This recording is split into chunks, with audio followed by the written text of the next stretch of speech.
नमस्कार। प्रादेशिक समाचार के साथ मैं पूनम करकेट्टा। पहले मुख्य समाचार। राज्य में 13 नवंबर को होने वाले पहले चरण के मतदान के लिए चुनाव प्रचार जोरों पर। एनडीए और एनडीए गठबंधन के नेताओं ने झोंकी ताकत। भारतीय जनता पार्टी के वरिष्ठ नेता और केंद्रीय गृह मंत्री अमित शाह ने छतरपुर में जनसभा को किया संबोधित। कहा, झामुमो, कांग्रेस और राजद गठबंधन की सरकार देश की सबसे अधिक भ्रष्ट। आयकर विभाग ने मुख्यमंत्री हेमंत सोरेन के निजी सचिव और उनसे जुड़े लोगों के कई ठिकानों पर एक साथ की छापेमारी। कांग्रेस का आरोप, राज्य में भय का माहौल बना रही भाजपा, पार्टी ने नकारा। और भाजपा के वरिष्ठ नेता और प्रधानमंत्री नरेंद्र मोदी कल बोकारो और गुमला में चुनावी जनसभा को करेंगे संबोधित। रांची में रोड शो का भी होगा आयोजन। और अब समाचार विस्तार से। पहले चरण के मतदान की तारीख निकट आने के साथ ही चुनाव प्रचार में तेजी आती जा रही है। इसे देखते हुए एनडीए और इंडी गठबंधन के नेताओं ने अपनी पूरी ताकत झोंक दी है। दोनों गठबंधन के नेता मतदाताओं को अपने पक्ष में करने के लिए राज्य भर में तूफानी दौरे कर रहे हैं।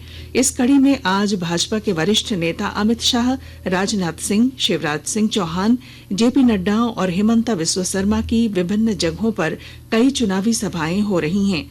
भारतीय जनता पार्टी के राष्ट्रीय अध्यक्ष और केंद्रीय मंत्री जेपी नड्डा आज रांची में डॉक्टरों के साथ संवाद भी करेंगे। इधर कांग्रेस नेता राहुल गांधी की आज धनबाद के बाघमारा और जमशेदपुर में चुनावी सभाएं हैं। वहीं झारखंड मुक्ति मोर्चा के वरिष्ठ नेता और मुख्यमंत्री हेमंत सोरेन रांची, सरायकेला खरसावां और मांडर विधानसभा के निर्वाचन क्षेत्रों में अपनी सभाओं को संबोधित करेंगे। राष्ट्रीय Janata Dal, all Jharkhand students union और वामपंथी दलों के नेता भी राज्य के विभिन्न भागों में चुनावी रैलियों को संबोधित कर रहे हैं। मतों की गिनती इस महीने की 23 तारीख को की जाएगी। भारतीय जनता पार्टी के वरिष्ठ नेता और केंद्रीय गृह मंत्री अमित शाह ने कहा है कि झारखंड की वर्तमान सरकार भ्रष्टाचार में लिप्त है। उन्होंने कहा कि झामुमो, कांग्रेस और राजद गठबंधन की यह सरकार देश में सबसे भ्रष्ट है। श्री शाह आज पलामू के छतरपुर में चुनावी जनसभा को संबोधित कर रहे थे। उन्होंने कहा कि राज्य में भाजपा सरकार आने पर भ्रष्टाचार में शामिल नेताओं को जेल भेजा जाएगा। श्री शाह ने कांग्रेस पर पिछड़ा विरोधी होने का भी आरोप लगाया। एक कांग्रेस पार्टी ओबीसी विरोधी पार्टी हमेशा जब जब शासन में आया पिछड़ा वर्ग का विरोध करने का काम किया। केंद्रीय संस्थानों में ओबीसी को, पिछड़ा वर्ग को 27% आरक्षण देने में उन्होंने सालों लगाए। 2014 में आपने नरेंद्र मोदी सरकार बनाई। मोदी जी ने केंद्र की सभी परीक्षाओं में और सभी नौकरियों में पिछड़ा वर्ग को 27% आरक्षण देने का काम नरेंद्र मोदी जी ने। श्री शाह आज हजारीबाग और पोटका विधानसभा क्षेत्रों में भी जनसभाओं को संबोधित करेंगे। इसके अलावा वह जमशेदपुर में रोड शो भी करेंगे। भारतीय जनता पार्टी के वरिष्ठ नेता बाबूलाल मरांडी ने कहा है कि राहुल गांधी को राज्य की जनता से क्षमा मांगनी चाहिए। श्री मरांडी आज रांची में कांग्रेस नेता राहुल गांधी के उस बयान पर प्रतिक्रिया दे रहे थे जिसमें श्री गांधी ने जल, जंगल और जमीन बचाने की बात कही थी। कांग्रेस के कालखंड में ही एचएसए बना, लोग कितना लोग विस्थापित हुए, आज तक लोगों को ठीक से न्याय नहीं मिला। आज भी लोग संघर्ष कर रहे हैं, क्षमा मांगनी चाहिए उनको। आज भी ट्राइबल की जमीनों को जितना हेमंत सोरेन ने औने पौने दाम पर खरीदा है, नाम बदल बदल करके, दूसरा और ने तो नहीं खरीदा है, तो पहले तो उनको बताना चाहिए कि भाई उनको छोड़वा दे। इधर झारखंड मुक्ति मोर्चा के वरिष्ठ नेता और मुख्यमंत्री हेमंत सोरेन ने आरोप लगाया है कि जाति और घृणा भाजपा का लोकप्रिय ब्रांड है। डेमोग्राफी, घुसपैठी, सबकी बातें, बाहर से लोगों का आना, ये सारी बातें जो कहते हैं ये लोग, ये किसकी जवाबदेही है? ये हर जगह अपना इसी तरीके के एजेंडे लेके आते हैं और कोई डेवलपमेंट को लेके, विकास को लेकर के आपने देश में क्या किया, हमने देश में क्या किया, कितने लोगों को रोजगार दी, कितने बेसहारा को सहारा मिला, इन सब विषय पर इनका कोई फोकस नहीं होता। आयकर विभाग ने मुख्यमंत्री हेमंत सोरेन के नजदीकी और निजी सचिव सुनील श्रीवास्तव और उनसे जुड़े लोगों के ठिकानों पर आज छापेमारी की है। ये छापेमारी रांची और जमशेदपुर के लगभग 9 जगहों पर चल रही है। आयकर की टीम सीआरपीएफ जवानों के साथ छापेमारी कर रही है। इधर प्रदेश कांग्रेस के नेता राकेश सिन्हा ने कहा है कि भाजपा आईटी और ईडी का दुरुपयोग कर रही है।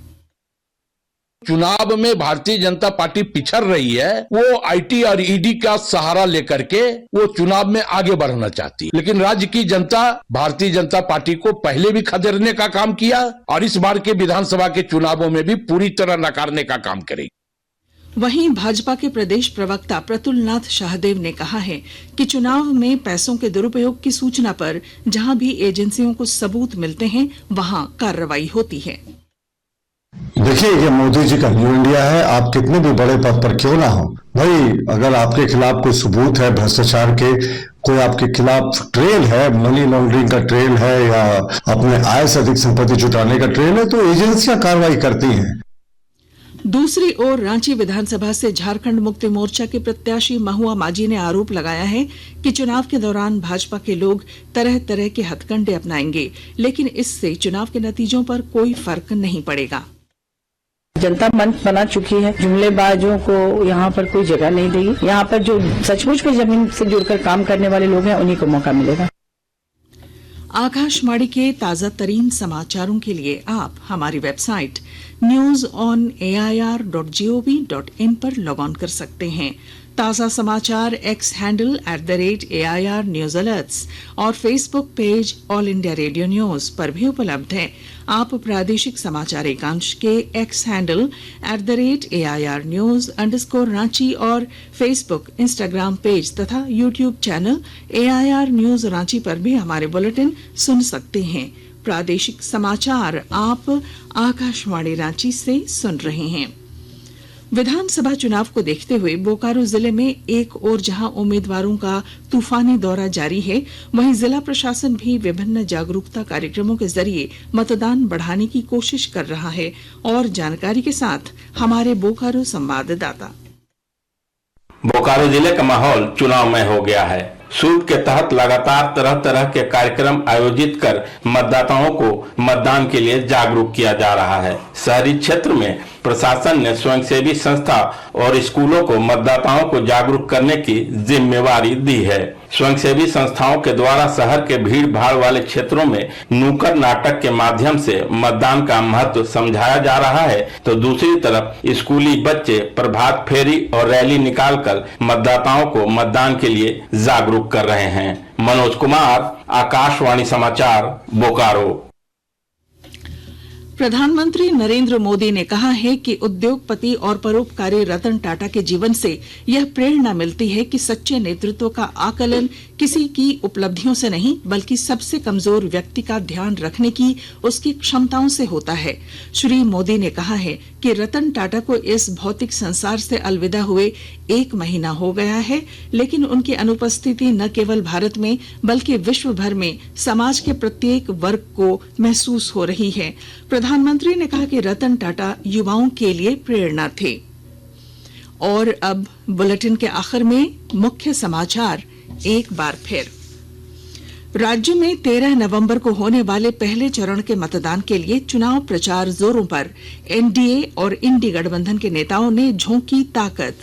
भारतीय जनता पार्टी के वरिष्ठ नेता और केंद्रीय गृह मंत्री अमित शाह ने छतरपुर में जनसभा को किया संबोधित। कहा, झामुमो, कांग्रेस और राजद गठबंधन की सरकार देश की सबसे अधिक भ्रष्ट। आयकर विभाग ने मुख्यमंत्री हेमंत सोरेन के निजी सचिव और उनसे जुड़े लोगों के कई ठिकानों पर एक साथ की छापेमारी। कांग्रेस का आरोप, आईटी और ईडी का दुरुपयोग कर रही भाजपा, पार्टी ने नकारा। और भाजपा के वरिष्ठ नेता और प्रधानमंत्री नरेंद्र मोदी कल बोकारो और गुमला में चुनावी जनसभा को करेंगे संबोधित। रांची में रोड शो का भी होगा आयोजन। और इसके साथ ही आकाशवाणी रांची से प्रादेशिक समाचार का ये बुलेटिन समाप्त हुआ। नमस्कार।